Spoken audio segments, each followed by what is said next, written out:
Welcome to the So Boca Stories podcast. I'm your host, Michelle Belisari. I am the founder and editor of hashtag So Boca Lifestyle. You can find us on Instagram, on YouTube, on Facebook, and I share all things going on around South Florida and Boca Raton, where I live and have been forever. So if you're looking for things to do, places to go, events happening, live music, art, the best coffee shop, best pizza, and a little bit of real estate sprinkled in, I hope you will go to soboca.com, visit us, and make sure to listen to some of our previous episodes. We have some amazing guests that we have highlighted on the podcast. I sure look forward to hearing from you. Subscribe, please share, and let's get ready for today's episode of So Boca Stories.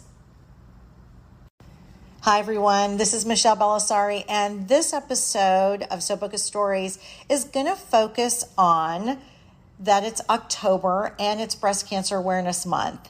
And I'm going to be chatting with Suzan Pooran about her journey, learning that she had breast cancer and what treatments that she has done. She went through the breast center at West Boca Diagnostic Imaging and West Boca Medical Center, and she shares her story, some tips and information for all of us. So welcome to So Boca Stories, Suzan Pooran. Hi, Michelle. My name is Suzan Pooran. I work at the West Boca Diagnostic Imaging Center. And I was recently, a year ago, diagnosed with breast cancer, which was in September. I do have a double, I would not say this word right, mastectomy, or I had taken both of my breasts out after everything was done. But leading up to having early detection of breast cancer, I did it in September. My doctor who did the ultrasound, looked at the ultrasound, says to me he saw something suspicious, but he wasn't sure. His name is Dr. Rosenzweig.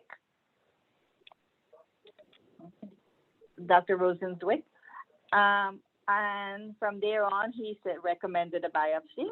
We did have a breast biopsy, and with the results coming back, it was cancerous. I met with my oncologist and my breast surgeon doctor, Dr. Mala Dudak. My oncologist was Dr. Reddy Sampa, and the rest of the team that I met with to go through all of the procedure that I would have done. I had, they would talk to me about radiation, chemo. The breast surgeon will talk to me about, what is my option to do. I had a psychologist and I had a nutritionist that I spoke with too. So, all of that was all incorporated together, which was really, really helpful. And I myself choose what I wanted to do, and which I took both breasts out, So far, I'm doing great. Nothing has shown up anywhere else. I've had my yearly, went back for my yearly checked up with my oncologist. Well, I do see him every 3 months. So like I said, everything is doing great. I had a CAT scan done, but everything is fine. That's my story. But my thing is that, you go early, you get your mammos done, and, you're going to get, if there's something there, you're going to get to know about it earlier than being later. So Suzan, I have a couple questions for you, and I'm glad you're doing well. I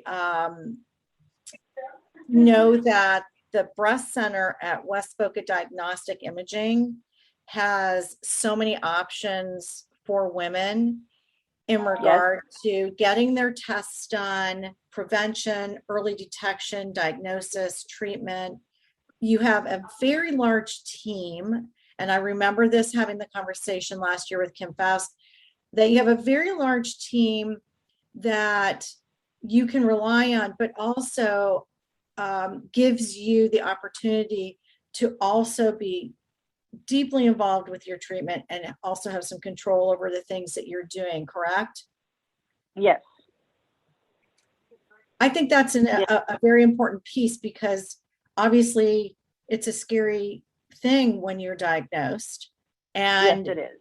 right. And so having this team of, multidisciplinary team, like you mentioned, a nutrition, a psychologist, I remember from last year too, that Kim had mentioned that having access was huge. Can you touch on that a little bit in regard to when you had questions or you were having a scary time or concern, what that was like in regard to, the team that you were working with?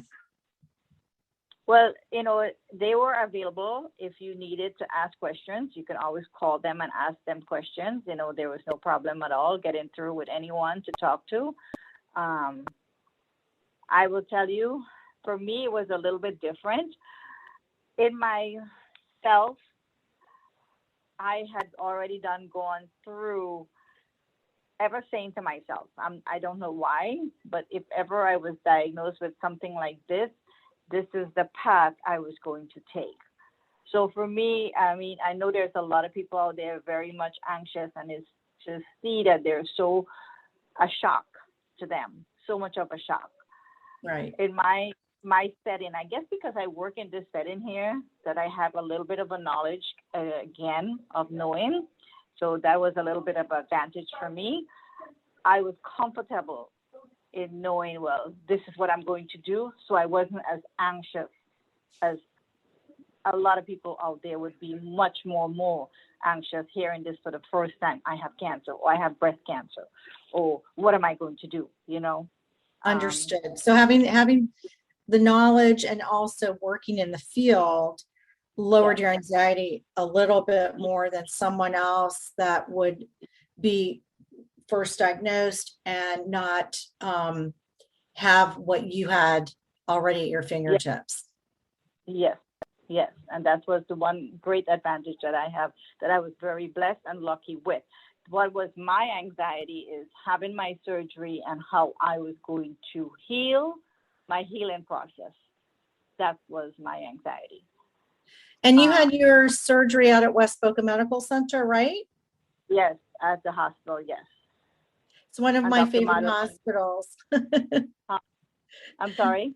I said it's one of my favorite hospitals. I had one of my daughters there. Oh, very nice. Thank you. Yes, it is. And, and at that time when I was having mine, we were in the middle of the pandemic. It was the COVID. That's what I was thinking. Yeah, I was thinking about that because you said it was last September, correct? Yes. And my surgery was done on October 30th. So it's coming up to be a year for me. Yes. There you go. Yes. Got it. Yeah. Talk to me a little bit too about prepping for your surgery. I think people listening would want to know some things that they could do to prep and prepare, and then just your, post, during, and maybe pre, during, and post, and just maybe share a few tips with what you did. Well, for me, prepping myself, I'm a very spiritual person, so I pray a lot. So I know a lot of people will be doing that themselves too. So I ask for a lot of guidance with praying. But, otherwise than that, for strength, to go through everything I have to go through. I have my family. I had 3 kids, that were here with me. I had my sisters, my siblings, and everybody around me. And after the surgery, I still had my family and everybody here to help me too. That's fantastic. So another question that I think people are very interested in is, once you had your surgery, how did you find additional support? Did you take advantage of any of the support groups, or did you do Zoom or anything in regard to being with other women in particular who also were going through this? No, I didn't. Because of COVID, we wasn't able to, not that you couldn't meet anybody. I never really pursue any of that. Right. I just, like I said, I did for myself. It was a lot of praying. Got it. And a lot of strength I pray for, and, guidance for me to do what I needed to do. I did for myself, took myself out of work for 2 months to recuperate So I was home, and I'm a beach person. So when I was able to walk, I would get out and walk to the beach, and that was my. I didn't study for any advice or anything. I did exactly what the doctors told me, especially my breast surgeon.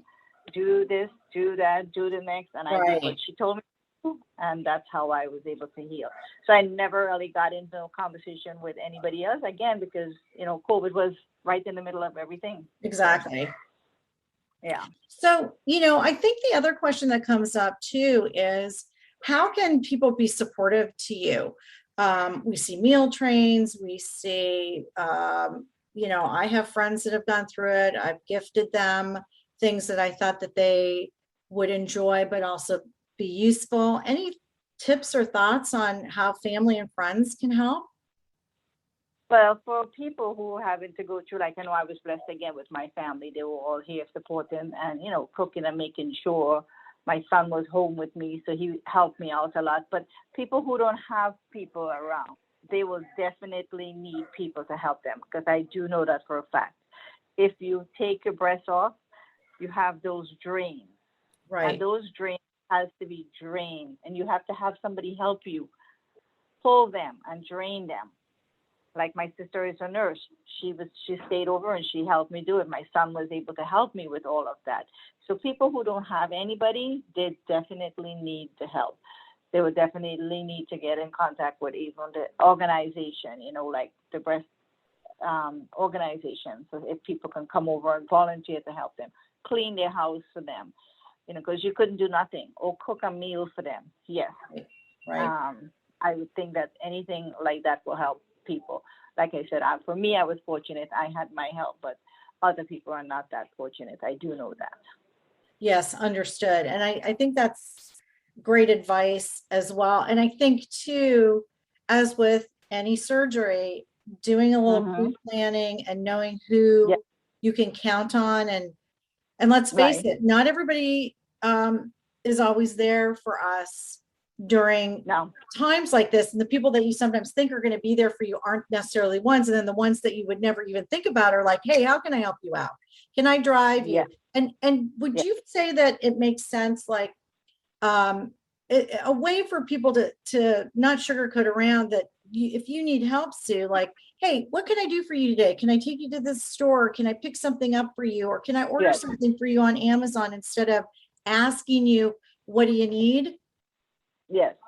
Yeah. Well, some of it I would say because you ask, because you don't know exactly what they eat and what they don't eat. So you would need to know exactly what they eat, because some people might be picky, they don't eat this meat or that meat or whatever. Yeah. And next big thing is like, can I come over and help you clean? Can I do your laundry for you? Because stretching into the washing machine and pulling out, I remember, my kids helping me, but then sometimes they're not there. I had to take the thong for the barbecue and stretch down into the washing machine and pick up clothes just to wear it in the dryer. So things like that, Yeah.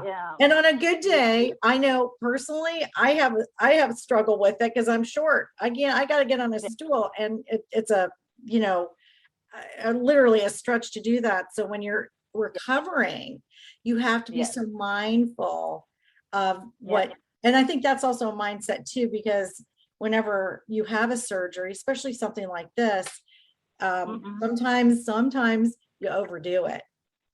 Yes. But I was pre-warned with my kids because my kids are very strict too. They're like me. I'm a little strict. They're strict too. Mom, you're not going to be doing that, okay? please. You mean they were being a little bossy? Yeah, they were. I have to talk with her. Like, and what? I have to thank her for that because she did organize it very well. She had my sisters, they get together. I'm going to be here. I'm going to be at this time. They had everything organized. Cleaning, this, cooking. They had everything organized. So thank God for that. You had to count your blessings that way too. So if you have friends or outside people to help you, that's wonderful. So one of the things that we talked about last year, and also I'm 59 as of this interview, is the frequency of getting your mammograms and when to start having your mammograms. Do you want to touch on that a little bit? Well, I would think that, it's according to what the doctor recommends. Like Yeah. sometimes with me, prior to me having all of this, I did have little issues. I did have nodules that they were watching. So at some point in time, I had to come in every 6 months, instead of every year. So they will recommend that on the report. So then you need to keep abreast of it and know, well, okay, your 6 months follow-up is coming in, get your prescription from your doctor, because they can't do it without a prescription. Have all of your things order ready, so when you come in, there's no problem for your appointment. Got it. Have to be diligent on getting your stuff done too for yourself, so it don't make a hassle for yourself. And one of the things too, like last year, I had my mammogram at the breast center at West Boca Diagnostic Imaging, and it was a very pleasant experience in regard to, from the moment I got there, and also to, they were, COVID protocols, so nobody, could come with me at that time. And just from the moment I checked in to each step was just very peaceful, because you are concerned and stressed and worried sometimes, it's all comes together. And it's a beautiful facility, and they were very kind and very informative. Very good. I'm glad to hear. Thank you. I'm very glad that you had that. This is exactly what we try to provide over here. A peaceful and stressful, stress, going through your procedure and everything, because we know it's nerve-wracking. We know, I'm using terminology, sorry, nerve-wracking, but you know what I'm trying to say. I know. Everybody comes in there anxious. There are some people who come in like, actually, I have to tell you, I started here 2 years ago, because I work mainly at the hospital. And a couple of people, well, I talk to everybody. I don't know if you remember me. I was the screen at the front. I was the girl that was doing the screening. Oh, yes. So, yes, if you were the lady who wore the hat with the sparklies and stuff, that would be me. Yes, that was me. I was tracking you. You can't take pictures. You said, no, I work for where I could take the pictures. It was me. Anyway, it was funny. Yeah. But I loved you. Loved everything. You had all these sparkly stuff. That's my kind of thing. Oh, yeah. I'm a sparkly girl, and pink is one of my favorite colors. And you were right. And we got that straightened out real quick. It wasn't even an issue. It was just more about, protocol. Got it. Yes. So while talking to people while I was screening them, I hear that, how they come in, they're nervous. I had some of them who had lumpectomy, and they're coming back for their repeat and this, and they're nervous. And you're right. It is a nerve-wracking situation when you come to get your breast stuff done, because you don't know, Yeah. So we try to make it as peaceful as and as pleasant for the patient. Well, and for people that are listening to this, the breast center at West Boca Diagnostic Imaging is over at 7070 West Palmetto Park Road, which is Power Line and Palmetto. And it's parking is easy. It's, it's right there in the plaza. So it's very convenient to all of Boca, because it's just right there really in sort of central Boca, but also to other parts of the area, from, Broward all the way up to the Palm Beaches. We're just very centrally located right here. Yes. So we are. I would love to just get some parting thoughts from you. Anything that you would like to share that we haven't really talked about? I know, with it being Breast Cancer Awareness Month, we start to roll into the holidays. And so is there anything you want to share in regard to holiday prep if someone is going to be having surgery or going through treatment during the holidays? Because that becomes, I think, a little bit trickier too.